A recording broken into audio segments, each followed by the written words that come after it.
I'm going to mute myself and then you guys can go. Can I go ahead? Yes, please. Good evening, everyone. I am pleased to be the one hosting you at the ultimate YA fantasy event that is taking place in South Africa, virtually at least. And my name is Shamiz Patel Papathanasia, and I'm here with Namina Forna, who is a young adult novelist based in Los Angeles, who I believe is moving to London, and the author of the best-selling epic fantasy YA novel, The Gilded Ones. She's originally from Sierra Leone, West Africa. She moved to the US when she was 9 and has been traveling back and forth ever since. I'm also with Natasha Bowen, and she's not only a teacher and a mother of 3 children, she's also a New York Times bestselling author of The Skin of the Sea. She's of Nigerian and Welsh descent and lives in Cambridge, England, where she grew up. And finally, I'm here with Ayana Grey, who is also a New York Times bestselling author of the critically acclaimed Beasts of Prey trilogy. She's originally from Atlanta, and she has called many places home, but now lives among the rolling hills and rivers of Arkansas. Her works have been translated in 10 languages across 5 continents and are being adapted by Netflix for feature film. Welcome. Hello. How are you guys feeling? Hi, guys. Good. Enjoying fall. It's afternoon in Georgia, so it is a wonderful day. Yeah, I like what we've all coordinated as well. We all got the memo, so black and gold. I know. I somehow missed the memo, but that's okay. I was hoping that you could each tell me 5 quick fun facts, and we can start with Namina. 5 quick fun facts about. Yeah, about yourself, about your writing. Let's see. 5 quick fun facts. First one is I was just earlier this year. I was in South Africa. I was in Johannesburg, Cape Town, and Lesotho because my little brother lives in Johannesburg. So hi guys. Second fun fact. I am a ridiculous dog mother. This is my child, Thugnificent, Miffy for short. Nobody ever gets that name right, but it is what it is. Let's see. When I was younger, I was bitten by my neighbor's chimp. So I have a great dislike of all chimpanzees and wildlife and whatever. Like, I'm not the person who's like trying to, put my hands through bars in zoos, because I learned at a very young age not to do that. My writing tends to be, this is my 4th, I think, fun fact. Writing is super feminist, very inclusive. And 5th fun fact is a lot of sort of like the backbone of my stuff is based on real research that I just turn into magic. I could tell. I thoroughly enjoyed The Gilded Ones and The Merciless Ones, and I'm looking forward to the next book. Ayana, would you like to go? Sure. So I'm just going to do totally random, unrelated facts. Most people don't know I was born in a blizzard, actually an historical blizzard, but I hate snow. I have been cage diving with great white sharks, which is significant because there's only 2 places in the world you can dive with great white sharks. One of them is South Africa. The other is Southern Australia. I lived in Australia for a year, so that's where I got to do it, and it was amazing. I love Formula 1 racing, which is something else people normally don't expect, but it's a fairly simplistic sport. It's racing, the cars go around, you see who goes fastest, all the drivers are really cute. So I really like Formula 1, and I'm a Mercedes fan. I like George Russell. I've been writing since I was, that I can remember, since I was like 9 years old. And sort of a not pleasant fact, but I am loosely related to Dr. Strange, Benedict Cumberbatch, because my mom's family is from Barbados, and the Cumberbatch family used to own most of Barbados when they were slave owners. And so if you go far back enough in my family tree, you will start to find Cumberbatches. So that's always a fun one to throw at people. I'm loosely related to Doctor Strange. I think that's 5. Did I do 5? I mean, that last one was enough for 5. I'm gonna stick with that. I was just All like, right. what's random? I was a There you bit, I was a bit distracted by the last revelation. It Yeah. started off fun, ended off on not a fun note, but very interesting nonetheless. Conversation starter. Yeah. Natasha, how about you? I feel the pressure now. I'm never gonna be able to think of a fact that's that. So I'm scared of the sea, even though both of my books are based on the sea. I'm scared of sharks, so I'd not be cage diving. I cannot sleep with my arm or my legs out in case something, a demon or a poltergeist gets me. I used to be scared of even swimming in the swimming pool because I watched James Bond, you know, when the sharks were in the swimming pool. And I was, my imagination was running wild that sharks going to get me in the swimming pool. I cannot write for more than probably half an hour without taking a break and get lost in TikTok. And I love stationery. I'm obsessed with stationery and spend obscene amounts. Yeah, I can't even think about how much I spent because it's quite scary. So, yeah. Okay, I mean, I will now be a little bit afraid of sleeping with one leg out, which is my go-to in summer. So thanks for that. I adore the fact that you're afraid of the ocean and yet you explore it in such a beautiful way in your novels. And now I would like to hear a few pages if you don't mind reading for us. So this is from Skin of the Sea. And it's the bit where Simi first comes across Connor. So she is seeking any souls of people that have died in the sea to glean their souls and return them home. I swallow as my heart lurches with the sea. The wind picks up, throwing thin needles of rain that sting my skin. I wait, the heavy wetness of my hair cloaking my shoulders. Umoja's words echo in my mind, honor, it is our honor. I swim toward the ship, fighting against the strong currents, choosing to slip just under the waves where the rain shatters the surface but doesn't pepper my skin. Sharks glide beneath me, twisting and turning, but I don't pay them any attention, nor they me. I am not what they want. When I emerge, the wind is sharper, rising with peaked waves that grow to the size of small mountains. The vessel is ahead of me, the curve of its dark hull scoring the surface as it cuts through the water. Faint shouts carry on the wind, and I make sure I stay close to the ship, just enough to watch but not to be seen, and wait. The day pulls out, clouds and waves whip together so that it's hard to tell where the sky ends and the sea begins. I keep my position, watching as the waves, shot through with white foam, batter the ship relentlessly, wondering if the mass of shifting water will sink the vessel. Shuddering, I imagine shards of masts and sails and limbs and blood in the sea. A sudden pull of water draws me closer as a cry rips through the air. Thunder rumbles, followed by lightning that fractures the sky, ripping through the clouds to strike just left of the vessel. The wind brings more shouts as I'm caught by another current. I fight it, pulling away from the tug of the deep, staying on the surface, eyes on the ship. There are movements on board, but I'm still too far away to see properly.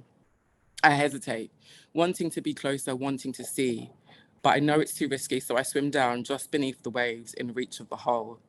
A muffled shout filters through the top of the sea.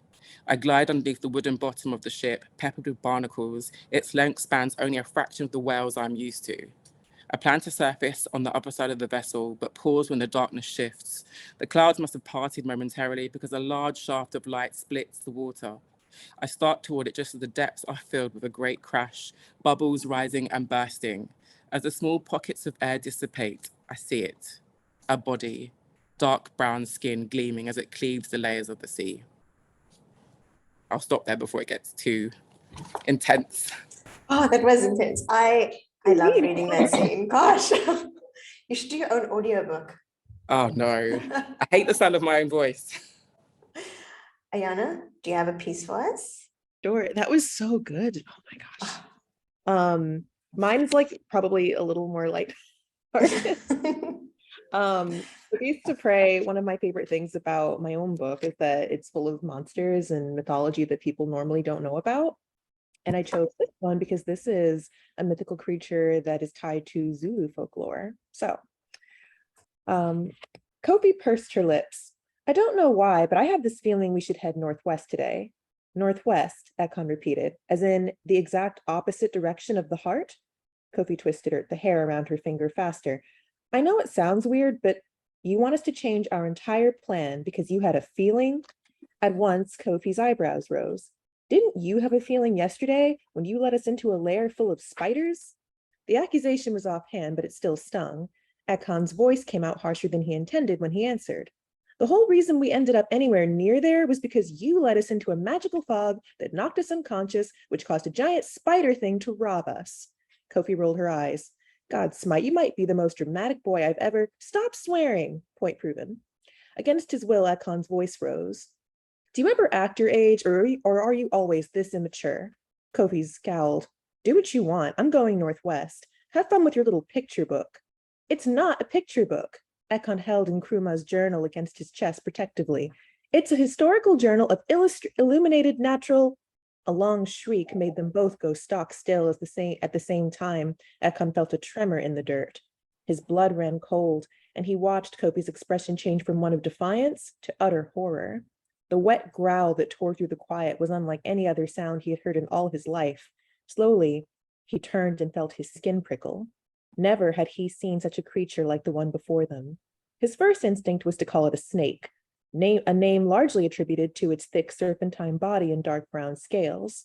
But no, as soon as Ekon thought the word in his mind, he knew that was woefully wrong. This creature stood 10 feet high. It was no mere snake. His throat tightened in horror as his eyes traveled up its limbless body to its head and found that where he'd expected a reptilian skull was something else. He saw large brown eyes, leathery gray ears that looked familiar but wrong, a trunk, and sharp blue tusks longer than his arms. An elephant. This beast had the body of a snake and the head of an elephant. It seemed to look between Ekon and Kofi, musing, and as its gaze landed on Ekon, its proper name rose to the front of his mind, pulled from the pages of Nkrumah's journal. Brute slang. There you go. Yes.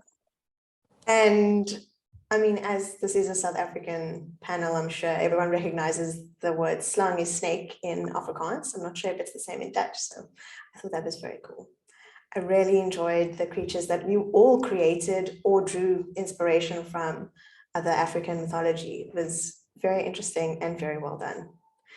Namina doesn't have the opportunity to read a few pages for us, or does she? Actually, I just went on like a book thingy and I can read the first couple of pages if that's okay. Okay, yes. Yeah, I figured it out. I was like, Perfect. you have the internet. All right, so I'm just going to read the first couple of pages. Today's the ritual of purity. The thought nervously circles in my head as I hurry toward the barn, gathering my cloak to ward off the cold. It's early morning, and the sun hasn't yet begun its climb above the snow-dusted trees encircling our small farmhouse. Shadows gather in the darkness, crowding the weak pool of light cast by my lamp. An ominous tingling builds under my skin. It's almost as if there's something there, at the edge of my vision. It's just nerves, I tell myself. I felt the tingling many times before, never once seen anything strange. The barn door is open when I arrive. A lantern hung at the post. Father is already inside, spreading hay. He's a frail figure in the darkness, his tall body sunken into itself.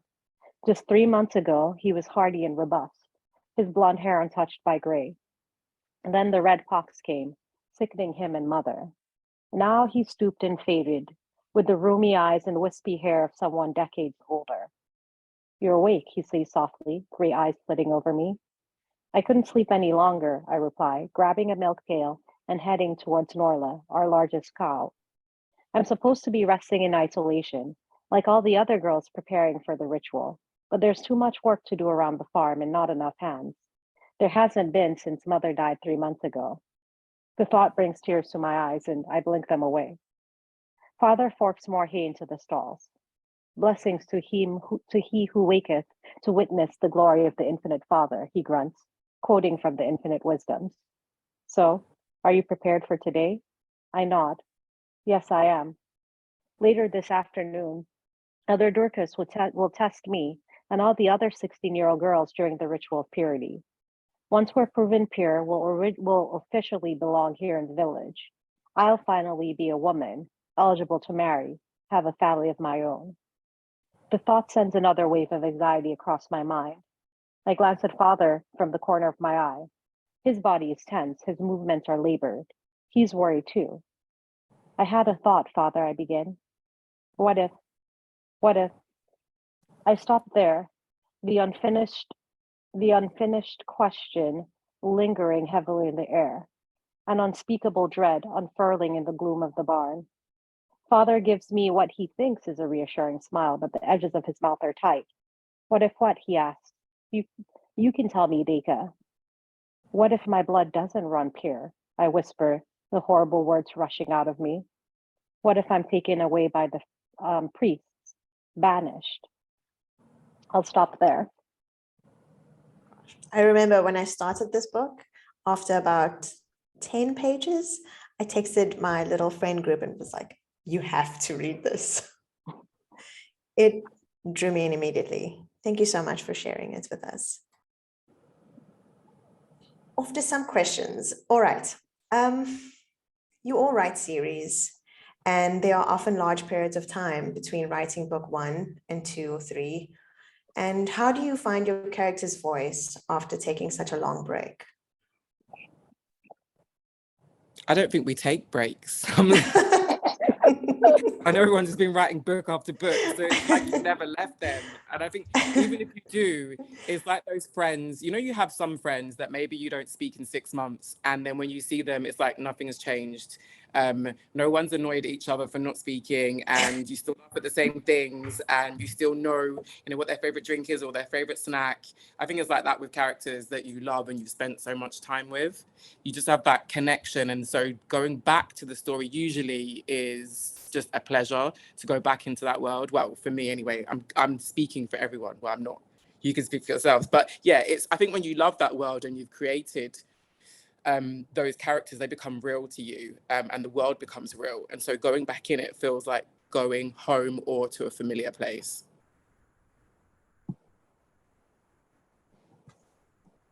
Does anyone else want to add anything?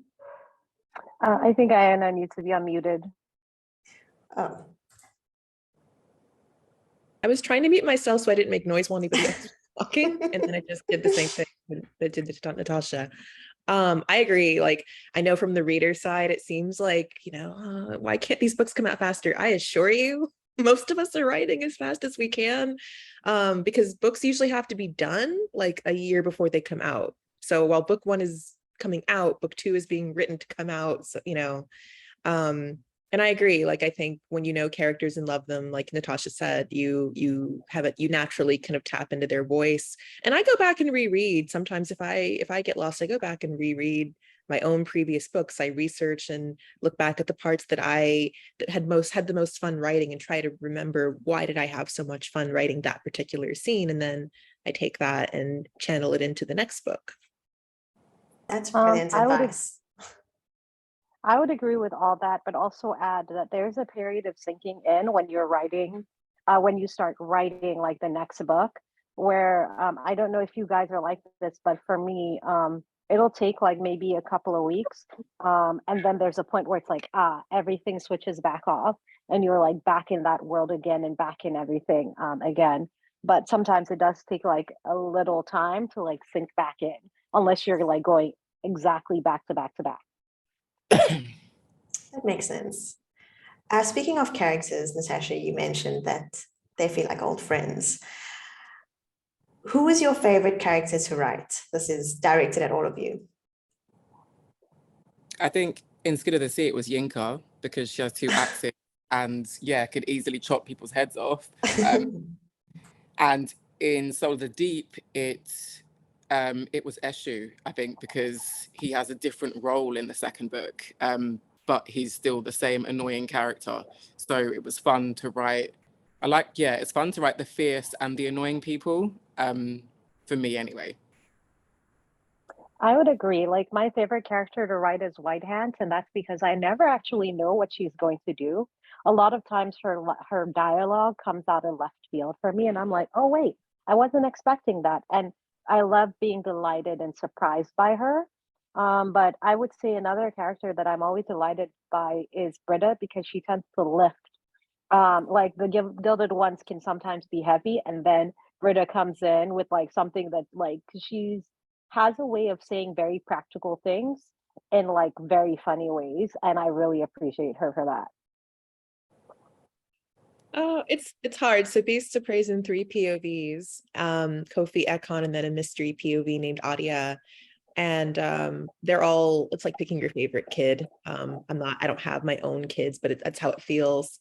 I think I relate the most to Ekon as like personally, which is why he's really fun to write. It's not obvious, he has OCD, he has anxiety, he really likes for things to be in order, and he gets like unreasonably upset when things go out of order, which, you know, speaks to the fact that there's a mental health issue, and that is serious. But it's also funny for me because I was writing myself into him as a character without even thinking about it. And there's a moment when he and like that scene that I just read is an example, but there's a moment when he and Kofi have a plan and circumstances do not allow them to adhere to the plan. And Kofi's like, forget the plan. And Ekon's like, we can't forget the plan. I made a spreadsheet. And he's freaking out. And I'm like typing along and I'm like, oh, I feel very perceived. So that's, yeah, Ekon's fun. And Adia is really funny too, because she just kind of does what she wants and was like, I did it. Yeah, I could relate to him in that way as well. Spreadsheets for everything. Spreadsheets. So I've got a question for Namina specifically. You also sort of touched on it when you discussed White Hands a second ago, that a dialogue comes to you. I also remember you mentioning that it's part of the Gilded Ones came to you in a dream. Did you plot it after that, or dive straight into writing it to see where the story takes you? So i.e. plotting, pantsing, what's your flavor? I'm a little bit of both. I would say I'm actually equal parts. I'm a very detailed pantser, which is because like basically how my process typically works is like I have like a dream or an epiphany, and I'm like, oh, this is great, and then I like come up with like a rough outline and I pitch it to everybody, and like I. I'm a very detailed pitcher, which means I lose a lot of people in the sauce a lot of times. But I like will pitch and see what people think. And then once like there's enough of a consensus that this is good, I'm like, oh, okay, I'll write like a basic, just like maybe a paragraph or one pager of this is what the idea is, and then I set it aside, right? And so typically almost a year to the day, the idea will come and it'll be more fully formed, and you'll be like, oh, this is it.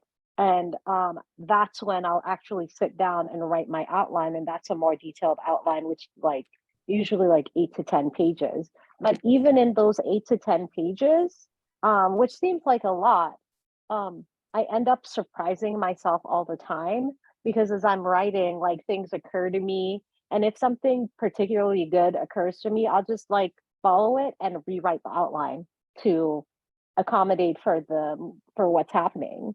But yeah, it's like in the actual writing process, it's I tend to be surprised all the time. Characters do things out of left field that I would not have suspected, and that is the joy of it, is being like, oh wow, I didn't know this was going to happen, but now it is, and I'm just going to follow it through. How about you, Ayana?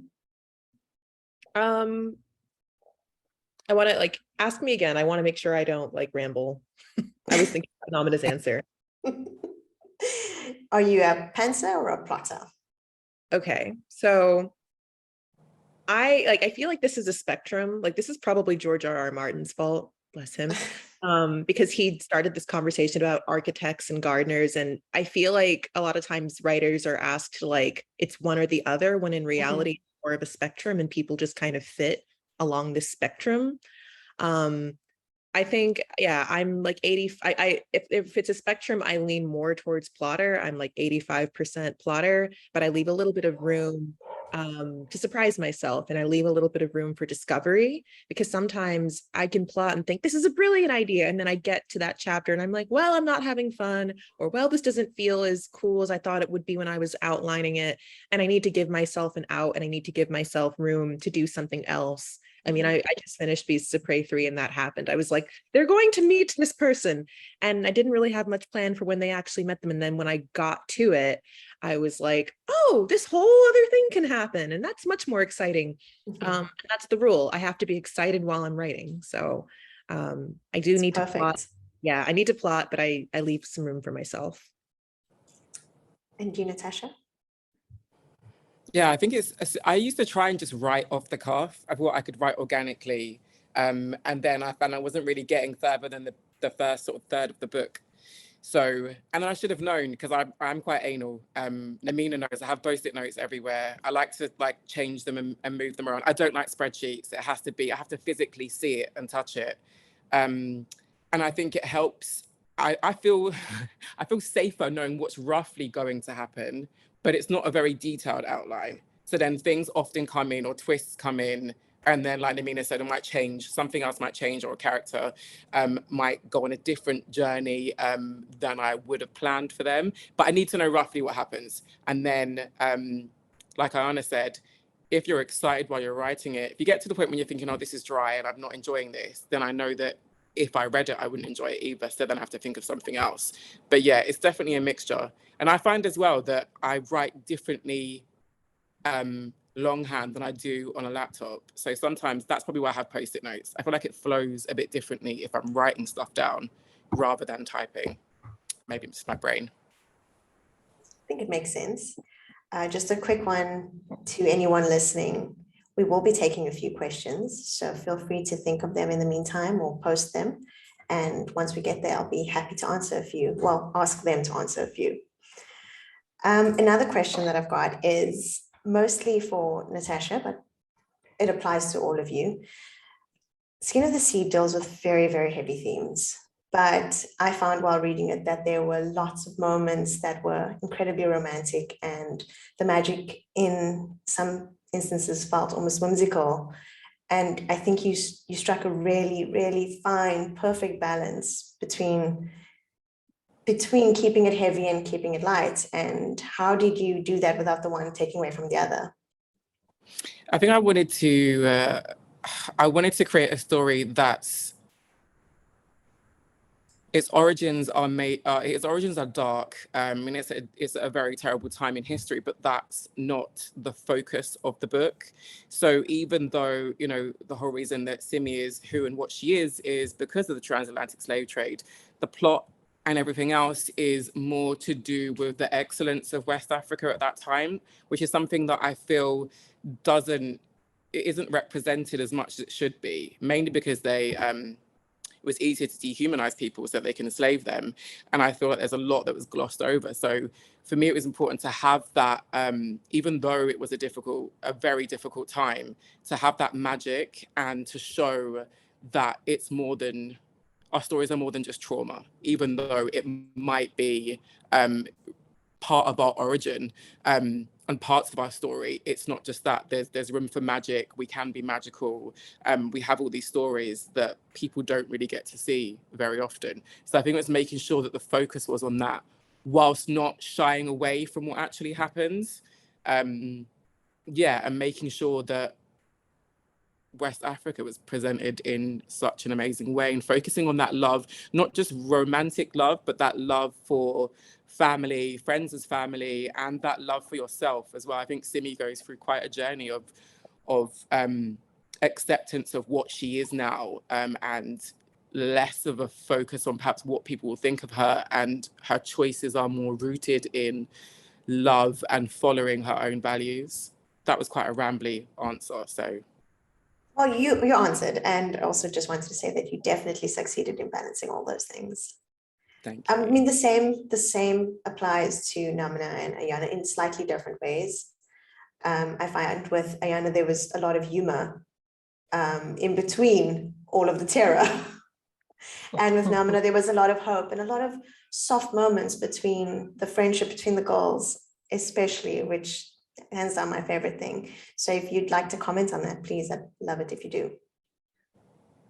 I think for me, at its heart, The Gilded Ones is a platonic love story. It is a like, for me, it's sort of like a love letter to female friendships, right? So the girls have all of these other relationships that develop as they become more and more themselves.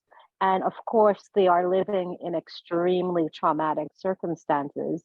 But one of the things that I really wanted to talk about with this book and with this series was the transformative power of female friendships. I think a lot of times when you see two women on screen and they're friends, or in a book and they're friends, usually what then happens is this sort of contrived thing where they become enemies because they're all like trying to be with the same guy or this or that or the other.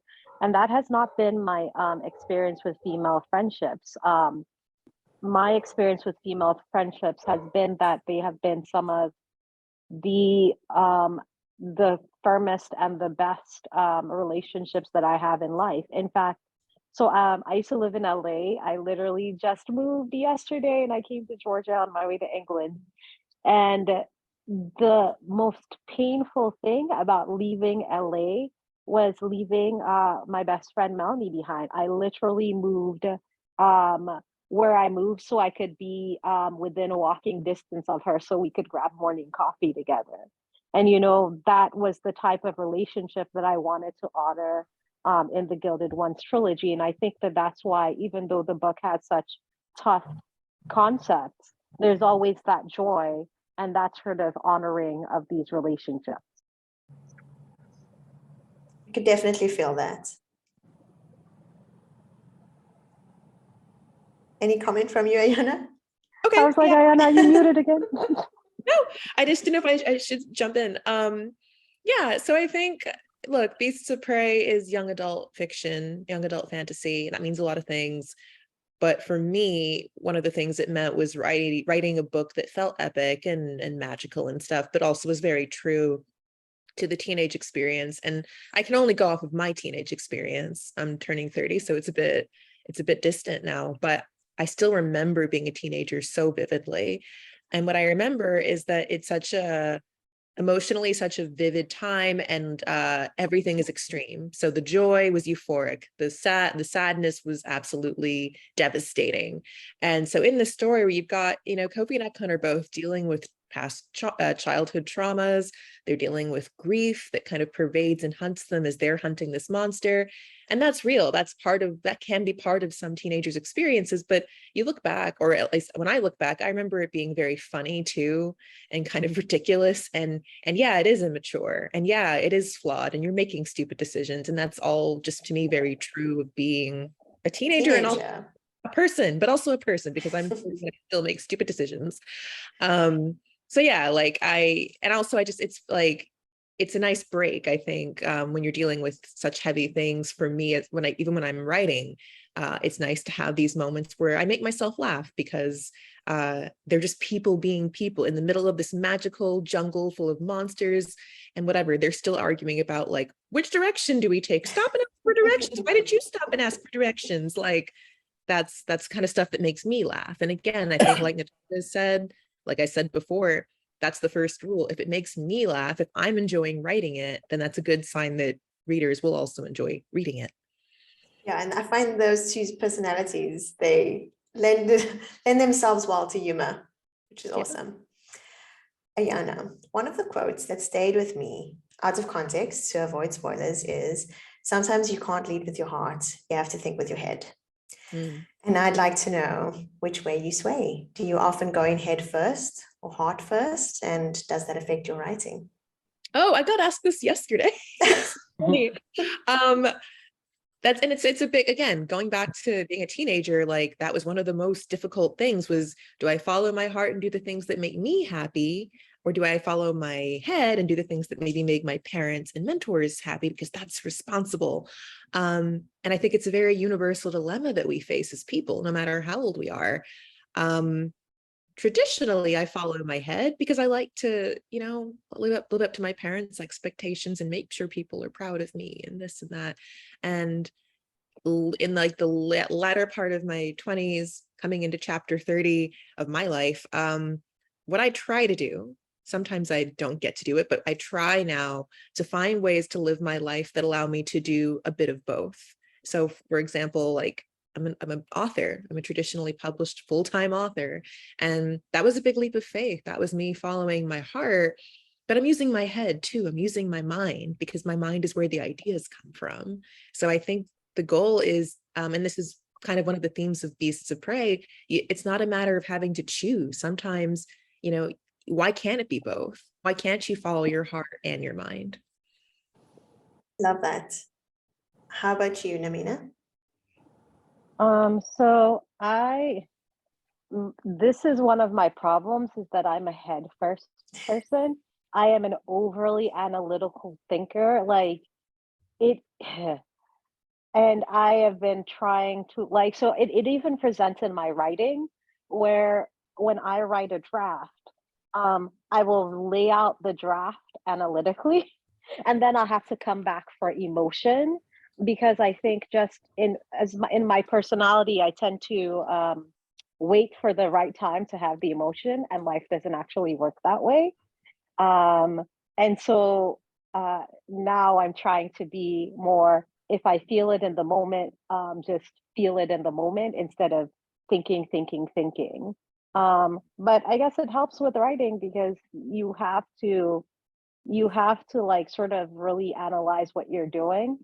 But then also you have to feel what you're doing. Like I know in writing if it's good when I feel it. Like if I cry during a scene, I know other people will cry during a scene. That's how I sort of can tell. I'm like, oh, I know I'll have y'all at this scene where they're, in that place, and it's her, you know what I'm talking about, her and Belle Callis, and they're having that conversation. I knew because I cried the whole time I wrote that scene. The people would cry the whole time they read that scene. So I don't know if I answered the question, y'all. I got lost in the sauce. It is what it is. I feel like I know which scene you're talking about, so we'll move on because the emotions may come up again. Natasha, how about you? I think it's always my heart, and that's not a good thing in some cases. In life sometimes, is with my, I can analyze things and I overthink things, but it's always my heart still. So even when I write, it's definitely from my heart, how I feel.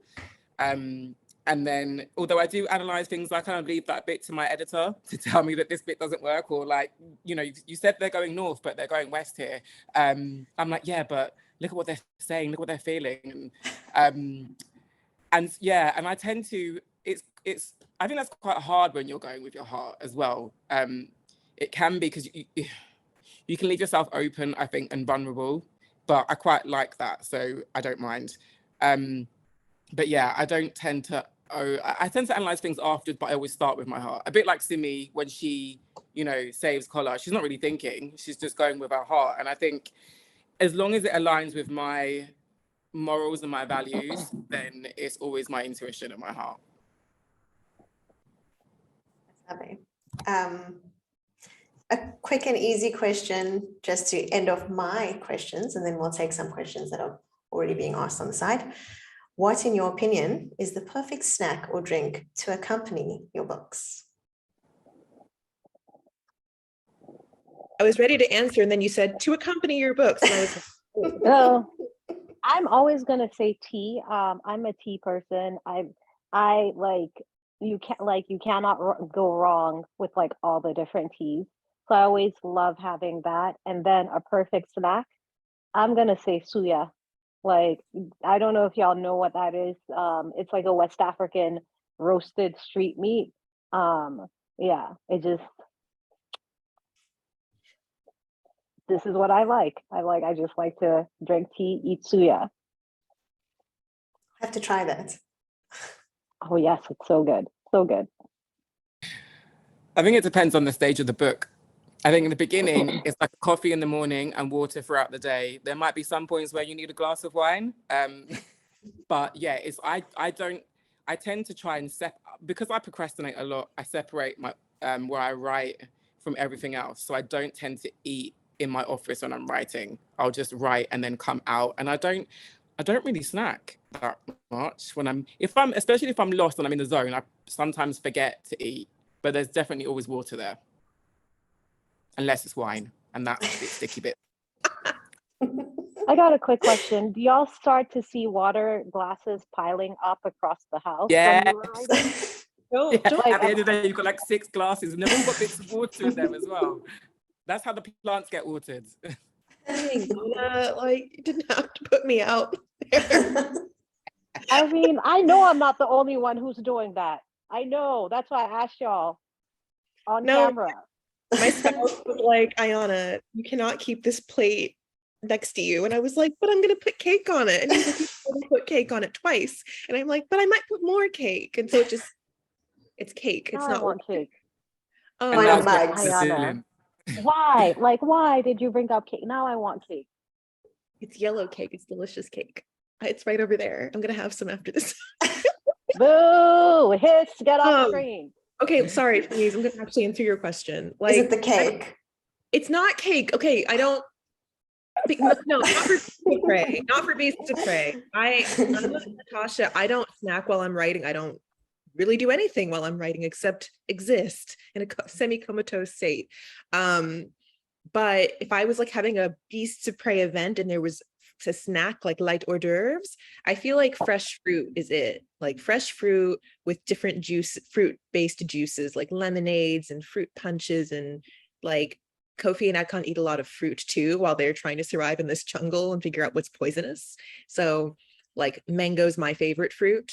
Mangoes, pineapples, grapes, oranges, just lots of really vibrant, really like rich, tasty fruit. Awesome. Now I feel like I need fruits and cake. So thanks for that. All right. Well, we'll move on to some of the questions that are coming in. I think we can take, oh gosh, there's quite a few, but let's start and I will wait for somebody to tell me to stop. Okay, a question from Roseanne. How did you decide on the titles of your books? Did you immediately know the title you chose will work, or did you rotate between different options? I'll go first because I suck at titles. The original title of the Gilded Ones was Deathless. And then my editor was like, I don't know about this. And I was like, well, I need help. So my first editor, I think, I think I actually did come up, like, I was like, the Gilded, that sounds nice. The Gilded Ones. And my editor was like, that's it. And I was like, okay, that's it. And yeah, but like this last book, the editor ended up choosing it. So I always suck at titles, and I'm always like, listen, y'all tell me what the title is. I'm not picky. Just, give me something that sounds sparkling and let's go with it. And that's how I feel. You do not have to write your titles yourself. Like, you can crowdsource. But if you're controlling like me, you need to come up with your own title. I like it when you read a book and the title of the book isn't a phrase in the book, which is where Skin of the Sea came. When you peel back the skin of the sea, you never know what you'll find. And I like the fact Skin of the Sea and then Soul of the Deep.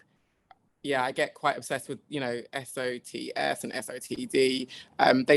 There was a suggestion of Souls of the Deep, but I couldn't because that's plural, and skin was just skin without an S. So that's the level that I am going to with titles. But it does, you're right. The second one there were suggestions that helped edge me towards that, but I like to have the title revealed in a phrase in the book as well. Get that. Yeah, I'm like that too. And I like that with even chapter titles. Like, I'll name my chapters off of a phrase or word that's in that chapter. So Beasts of Prey was Beasts of Prey from the jump. My agent changed the title when we went to submit it to editors. And one of the very first things my editor said after she bought it was like, hey, this title, how do we feel? And I was like, well, I hate it. It's my idea in the first place. It wasn't bad. The title was Beastkeeper. And that makes sense, kind of, because Kofi is a Beastkeeper. But my problem with that was that completely erases Ekon from the title. And the story is about just as much about him as it is about Kofi. So I wanted something that reflected, and there's a quote in the book that, is about beasts of prey and the things that hunt you. And Kofi and Ekon are hunting what they think is a beast, while there are kind of these figurative beasts hunting them that they have to stop running from. So and plus it's bop, and I like bop, being able to say that. It's a bop. I'm battling with my editor about Beasts of Prey #3 right now, and it's fun to like, I've been giving her random words like beasts of, and she's like, like beasts of world crisis, because we have to come up with the title, and she's like, you should have told us before the event. We've got 127 people that could have given you options. Send me your ideas. Question from Laurie. When you're finished with your series, do you plan to write in a different genre, or have you found your voice in young adult fantasy? I'm definitely, I'm always going to be fantasy, unless, of course, I delve into, the murky depths of her horror, which might happen one day.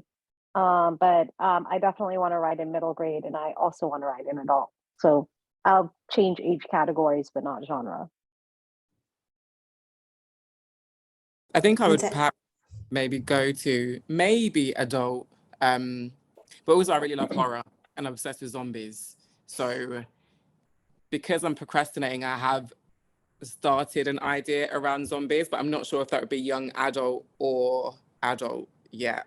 But yeah, give me like brains and zombies and slaughtering them, and yeah, I'd be happy. This is why we're friends. Like, I try not to get too hung up. Like when I have a new idea in mind, I try not to get too hung up on, is this YA or is it adult? I just try to tell a story, and sometimes the age of the character, like what I naturally see, says, okay, this is YA. Sometimes I'm like, ooh, this is getting a little adult. This probably is not for the kids. And that'll inform me. But I have a soft spot for YA because I'm a millennial and I grew up during the big YA boom. So that's where my heart is always going to be. The next question is kind of linked, but what inspired you to write YA specifically? I think that boom, like seriously, I grew up, I was a teenager when Twilight came out. I was The Hunger Games. The Hunger Games. Around the same time. For better or for worse, the last Harry Potter books came out when I was 17. And you have to understand, like, I don't know how old people in this group are, but we have Barnes and Noble in America. They used to have midnight parties, like go to the bookstore and they would stay open. And at midnight, you could get these books, the last Twilight book, the last Harry Potter book. People would dress up. People would have trivia games. There were these big security guards standing in front of the books, protecting them. Even in South Africa. It's still, like, I didn't know if this was just an American thing. I never assumed, but like, Bring those back. I know, I love them so much. Wait, why aren't we having midnight parties anymore? We need to do it. We need to do it. Can we do it one day for like us? I will fly to where you are. Oh my God, I want to do that so badly. Where everyone has to dress as the characters of our book. Yeah. Yes. Okay, y'all, we just came up with an event. We're going to do this. That's the Halloween outfit anyway, Namina. It was a whole thing, but really, like, it was a culture, like it was a community, and it was before social media was there, but not as big. And so when I think about fun and joy, like, it's all these YA big franchise books. So that's where I got my kind of, like, when I was old enough to start thinking of stories at the same time this was happening. So there was a natural tie to YA. Also, YA books are about people finding their place in the world, and that's extremely relevant to my life at all times. So I think that it obviously helps to guide and market books, but I think, Ayana, you touched on this before. I think a story is a story, and I know that with Harry Potter they were doing different versions because apparently some adults were feeling bad about reading a children's book on the tube, and I think that is if you like a story, you like a story. But the thing that I like about young adult and I found this from when I was studying literature at university. I just found the adult books so boring and dry. And I thought, if I read another book set in a coffee shop about someone who's unhappy in their marriage again and nothing's happening, I'm going to go mad. So which is why my books are like bang, bang, bang, stuff happens. Because I like stuff to happen. I don't want to just be sitting there like working out what tie your husband's wearing or, how grey the river is. I want someone to die. And I want someone to fall in love, and I want there to be crazy stuff going on. And I think you get more, there's more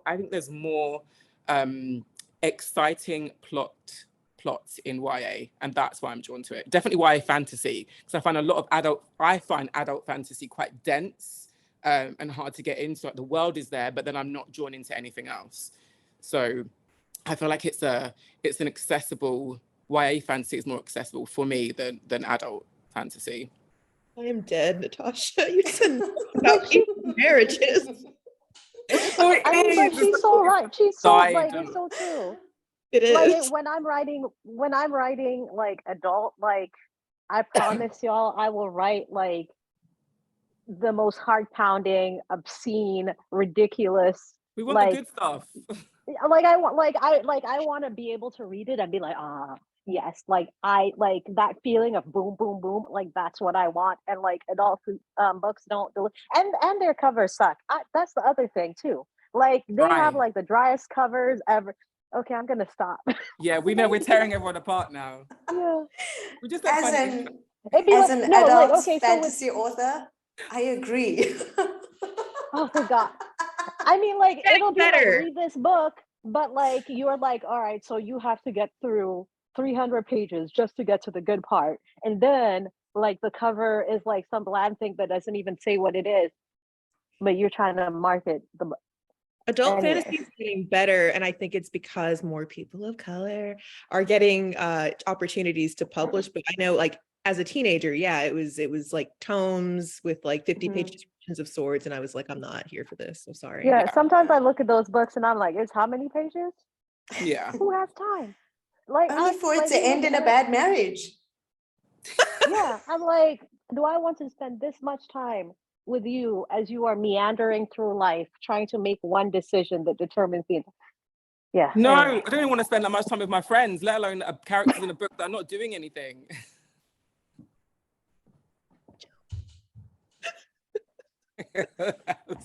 These people bite their throat.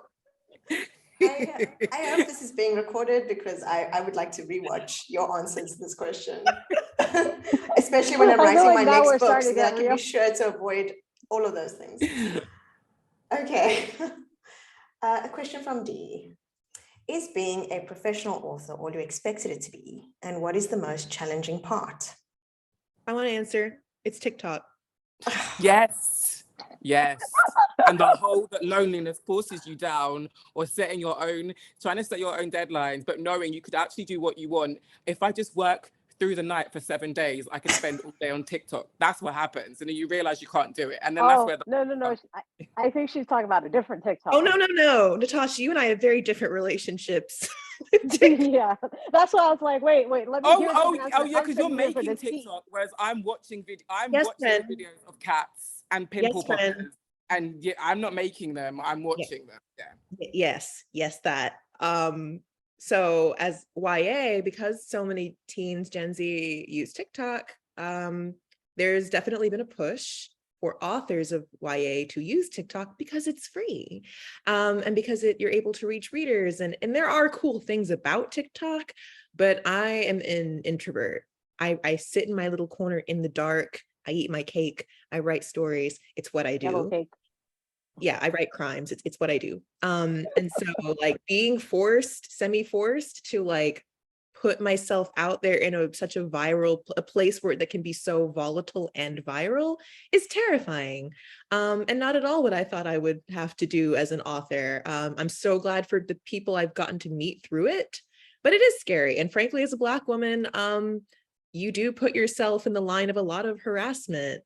Like, I'm just going to be real about that I've never had to deal with like in my life. So I've gotten more like racially based attacks and harassment on that app than my entire life. So That's the part that's not fun. And like balancing, because I'm self-employed, figuring out how to like manage all the things, because I am supposed to be writing books, like books, while also doing TikTok and answering emails and doing events and traveling and stuff. And there's no one to be like, here's what you need to do. You just have to figure it out. So We need assistance. That's the long and short of it. Like assistance, help. Like I feel like when you become an author, like what you don't realize is then you must now be your own social media manager. You must now be your own this, you must now be your own that. But like the thing is, most of us are like introverts. Like, you know, most of us chose this profession because we're people who prefer not to leave our houses. I'm speaking of myself. Yeah, I was gonna say, in the, I you know, love leaving my house. I mean, no, I know you love to leave your house, but I don't like to leave my house, as you know. I'm like, if you want to see me, come to my house, I cook for you, we'll have a nice meal. So there is a fair amount of overwhelm that comes with it, because it's like, and especially if a book is coming out, like there's all these expectations that you must be on social media, you must be on this, you must be on that. And it gets overwhelming. It gets sort of like terrifying, like all the stuff. Like sometimes I just freeze because I don't know what to do and there's so much to do. So I'm just like, I'm just gonna lie in bed today and just cover my head and hope everything goes away. I think it's with social media, I find that I don't always do. I'm lying now. I don't do very well at being told what to do. So if I if I don't feel like being on social media, I just don't. And I focus on the writing instead. And maybe that's, I don't think there's any one formula to it. You can make videos or you can create content that no one really cares about, and then you could take a picture of your cat that blows up. So I just think I try and do what feels right to me. But I think the biggest thing is I'm quite a social person. So working at home, I usually come to London once or twice a week to write because I just need to be around other people. It's an excuse to get dressed as well, because usually I'm just in pajama bottoms and a hoodie. So that's the hardest thing for me.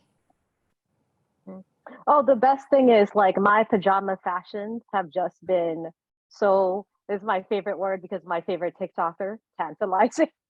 Like I have the flying squirrel, what's it called?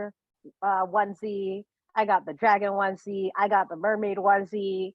Like, um, You've I got have all the silk posh onesies. ones as well, Namina, remember us?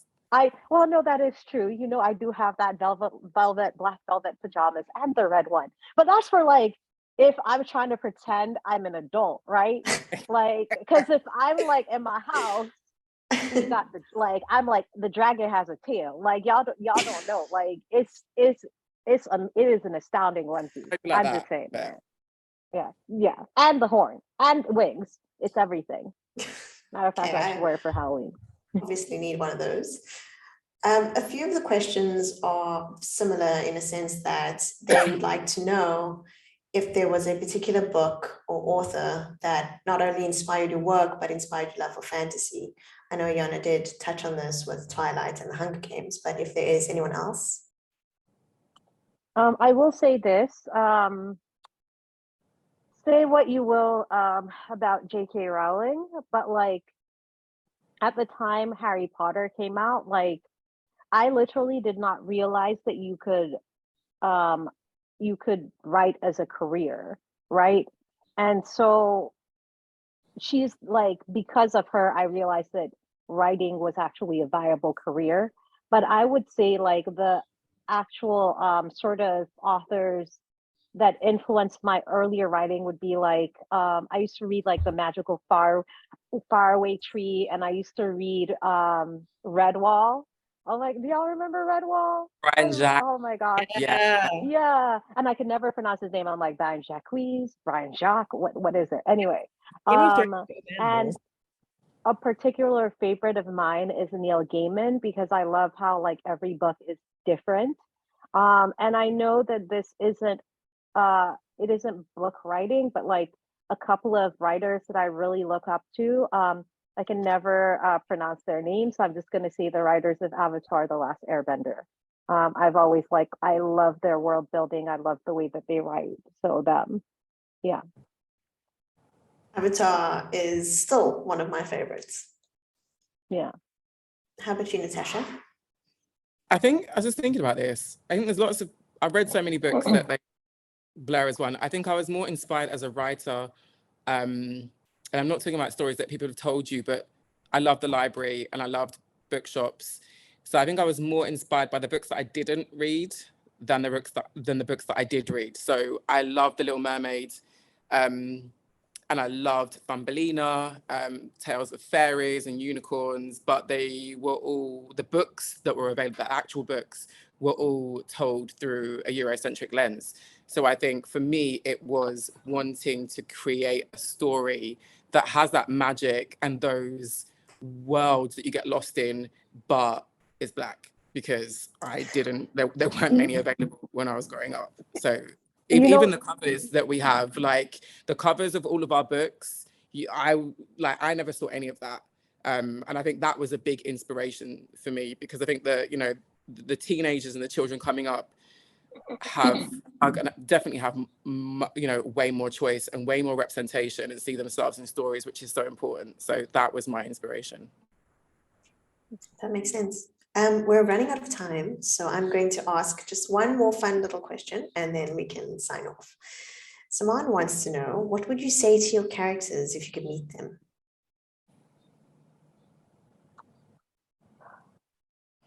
I would say to Deka, you're doing your best, and I'm very proud of you. Like, yeah, that's it. Yeah. Because she has a lot on her plate. Yeah, do what you're doing and follow your heart. That would be mine. Oh gosh. You're gonna be okay. Remember to put some lotion on. Girl, how they have lotion in the jungle? We hope with some cocoa butter, but Topical lotion. they're like my children. You have to do these little reminders. You're gonna be okay. Just put some lotion on, drink water. Drink water. Drink water. Yeah. Use SPF, by God. Yeah. That's awesome. What are you working on next? Ooh, Beasts of Prey 3. I turned it in, but it's being revised in like a week. Mine's a The new Gilded duology. Ones 3. Oh, sorry. I turned it in, but it's being revised in like a week. So I'm working on a new duology based on a West African creation myth. That's all I can say. Oh, that's exciting. Awesome. It was such a pleasure to talk to all of you. And for those of you listening, I'm sorry that we couldn't get through all your questions. But if you're interested in their books, which you absolutely should be, you can find it at any good bookstore nationwide and online. And with that, I'd like to thank you again for your time. And thank you to everyone listening. I had a lot of fun doing this, and I hope you had some fun answering these questions. Bye, everyone. Thank you. Bye. Bye-bye.